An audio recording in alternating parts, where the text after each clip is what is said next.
Elvira, bakit mo kami pinatawag?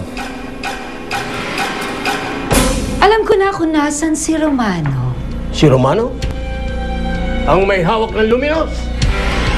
Nasaan siya? Natagpuan na siya ng ating kasamahan. Nasa kuta siya ng mga puting sorcerer. Ano ba hinihintay natin? Lumusob na tayo doon.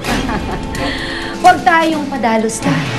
Elvira, tama si Frederico. Lumusob na tayo bago mahuli ang lahat. Ayokong matakasan tayo uli ni Romano. Kailangan makuha natin siya dahil hawak niya ang luminos. Bago na tayo doon. Habang hindi pa sila nakahanda. Matakin na tayo. Hindi. Sandali. Huwag tayong pabigla. Elvira, ayoko nang patagalin pa ito.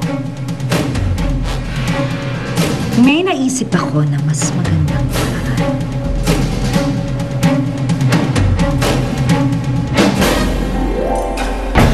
Mga sorcerer sila. Lahat kami ay puting sorcerer. Ako din, Itay. Ikaw rin? Mga kapatid kong sorcerer, ibigay ang basbas sa ating bagong kaani. Itaas ang inyong mga saglip at tungkol. Balutin ng puting liwanag at kapangyarihan si Romano para mas lalo mapangalagaan ang Lumina. Kailangan niyo ang kapangyarihan na ito, Itay. Para maipagtanggol mo ang Illumina at ang lipi ng mga puting sorcerer.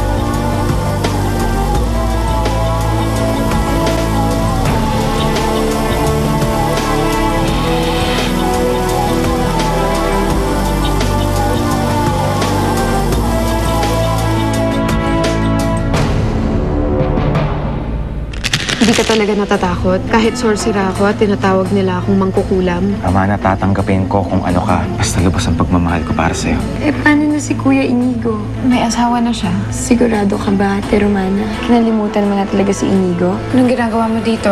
May tanong ako. Kayo na ba ni Antonio? Oo, kami na ni Antonio. Mamahalin ko siya. Higit pa sa pagmamahal na binigay ko sa'yo.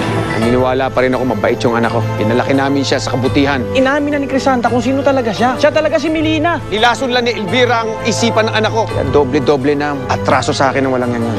Pagbabayaran niya ang ginawa niya sa aking pamilya.